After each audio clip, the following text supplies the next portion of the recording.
안녕하세요. "어떤 일로 연락 주셨을까요?"에 대한 번역 등록 가사법 형사법 전문 변호사 지재훈 변호사입니다.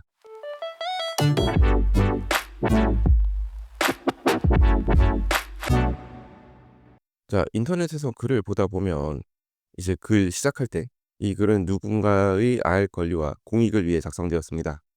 공익적 목적의 글이며 특정인을 비방하려는 의도는 없습니다. 뭐 이런 문구들이 적혀져 있는 경우를 볼 수 있습니다. 근데 이제 보통 이런 문구로 시작하는 글을 보면 저는 개인적으로 고개를 갸웃하죠. 이거를 무슨 부적처럼 글 앞에 붙여 놓고 시작을 하시는데, 이게 공익을 위한 글이라고 적어 놓고 시작한다고 해서 공익을 위한 글이 되는 건 아니잖아요. 그 문장을 쓰신 분이 진심으로 그렇게 믿고 계신지, 아니면 이거를 적어 두면 고소를 방어할 수 있다고 생각하셔서 그렇게 적으시는 것인지 좀 궁금할 때가 있습니다. 왜냐면 그다음에 이어지는 내용은 대부분 이렇거든요. 누군가의 실명을 언급하진 않지만 특정 지역, 특정 사건, 특정 인물, 조금만 검색해도 누군지 알 수 있는 힌트 폭탄이 줄줄이 쏟아지고, 궁금하신 분은 쪽지 주세요, 뭐 이런 식의 글이 적혀져 있고, 이제 본문 내용에는 거의 욕설, 조롱 이런 게 곁들여져서 '아, 이건 누가 봐도 특정인에 대한 저격글이구나.' 싶은 경우가 많습니다. 인제 이런 글 볼 때마다 저는 뭐 얘기를 해 주고 싶죠. 이거 진짜 본인이 문제 안 된다고 생각을 해서 글을 올린 거라면 당장 글을 내리라고 얘기를 해 주고 싶죠. 공익이라는 단어는 마법의 주문이 아니고 알 권리라고 얘기한다고 해서 처벌받지 않는 게 아니거든요. 제가 인제 왜 이렇게까지 안타까워하느냐, 이제 이런 종류의 상담을 많이 해 봤기 때문이에요. 이게 단순히 커뮤니티에서 키보드 배틀, 키배뜨는 게 아니라 실제 처벌 가능성이 있는, 명예훼손죄나 모욕죄로 처벌 가능성이 있는 행동을 하면서 "이 글은 공익을 위한 글인데요." 라고 얘기하는 게 과연 얼마나 도움이 될지, 오늘은 이것에 대해서 한번 얘기를 해 보려고 합니다.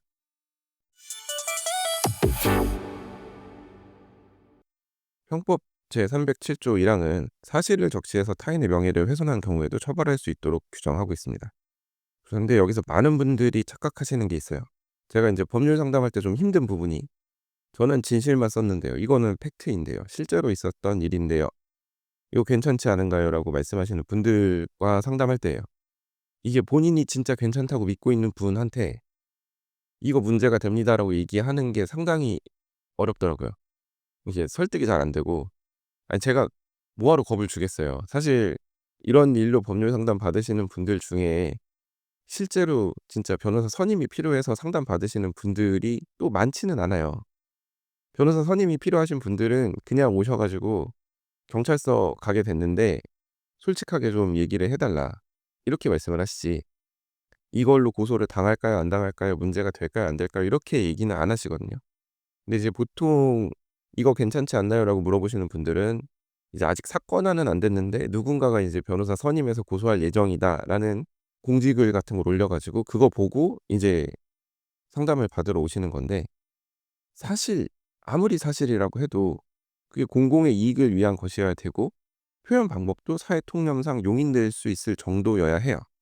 쉽게 말씀드리면 아무리 사실을 얘기하는 거라고 해도 그걸 왜 어떻게 어떤 방식으로 썼는지가 훨씬 중요하다는 거예요. 사실로 때리면 안 돼요. 보통 팩폭이라고 얘기를 하죠.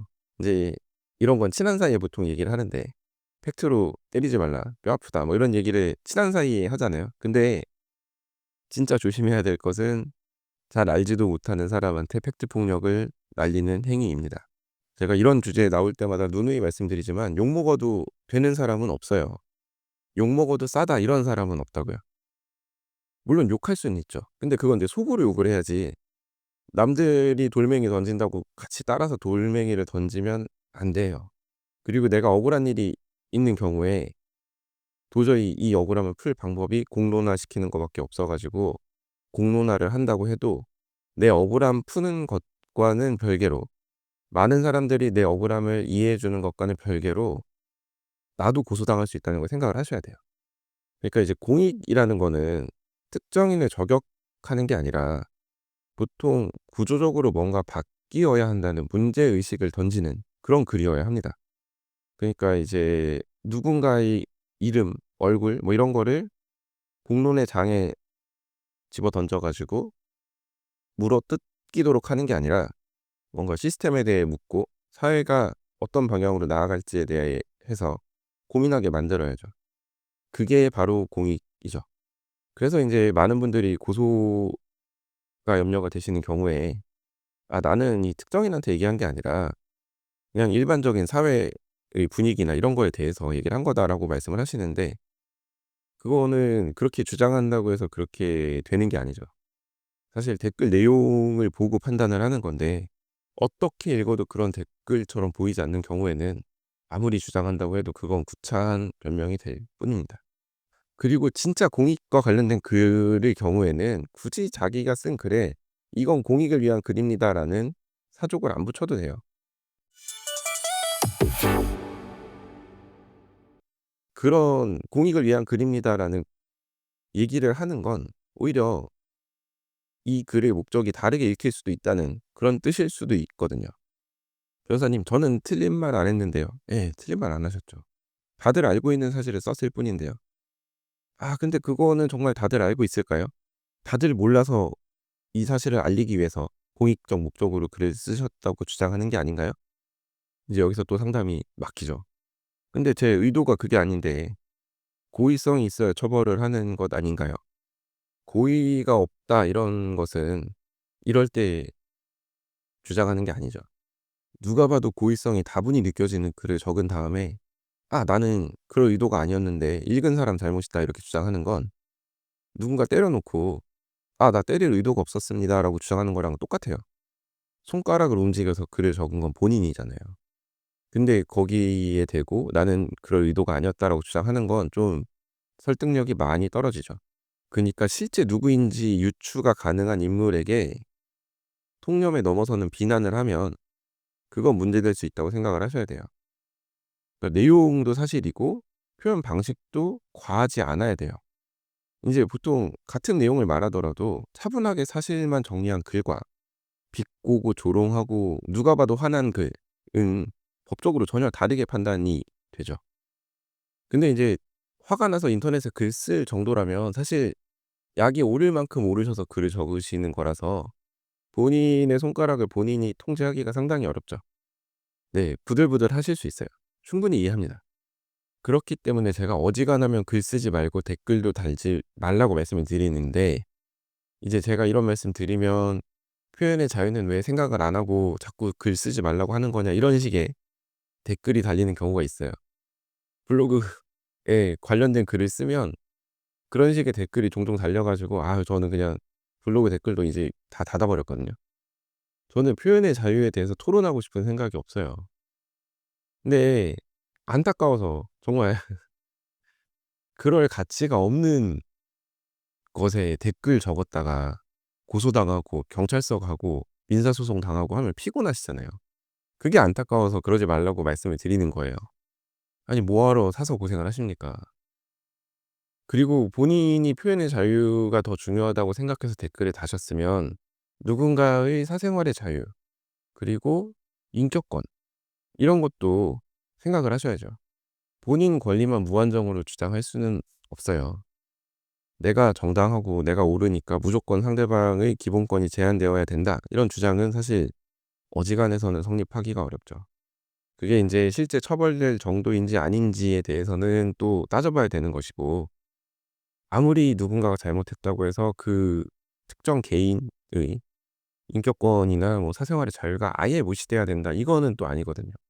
근데 이제 본인이 화가 너무 많이 나고 본인이 정의라고 생각을 하면 뭐 이런 판단을 객관적으로 하기가 쪼끔 어렵죠. 그리고 인제 커뮤니티 같은 데에 워낙 감정적인 글이 많이 올라오니까 또 그 분위기에 휩쓸리는 경우도 있고요. 아무튼 저는 그래서 글을 쓰실 때 한 번쯤 되물어 보라고 권하고 싶습니다. 이건 진짜 누군가를 위한 것인지 아니면 내가 분노를 토로할 창구가 필요했던 것인지 정말 많은 사람이 알고 있어야 하는 내용이 맞는지 아니면 '내가 니네가 모르는 사실을 알고 있어.'라는 우월감을 느끼고 싶어서 글을 적는 것인지 한 번쯤은 본인에게 되물어 볼 필요가 있습니다. 어떤 글이 진짜 공익을 위한 글이었다면 그 글을 읽은 사람이 조용히 고개를 끄덕이게 될 겁니다. 조용히 좋아요를 누를 거예요. 근데 이제 그 글을 읽은 사람이 같이 누군가를 향해 돌을 던지게 된다면 그건 공익이 아닐 수도 있습니다. 그건 사익이 될 수 있고 감정이고 때로는 범죄일 수도 있습니다. 공익이라는 단어는 남을 겨누는 무기가 아니에요. 거울처럼 자기 자신을 비춰보면서 어떤 글을 쓰기 전에 본인 스스로에게 한번 질문을 해보세요. 내가 말하고자 하는 게 진짜 공익이 맞는지. 네. 아무튼 공익이라고 주장하는 글을 또 읽다가 '이건 공익이 아닌데.'라는 생각이 들어서 오늘도 이렇게 한번 얘기를 해 봤습니다. 자, 오늘 제가 준비한 얘기는 여기까지이고요. 오늘도 끝까지 들어 주셔서 감사합니다. 자, 다음 에피소드에서는 더 흥미롭고 유익하고 현실적인 그런 법률 이야기로 찾아뵙도록 하겠습니다. 이상 대한변협 등록 가사법 형사법 전문 변호사 지세훈 변호사였습니다. 감사합니다.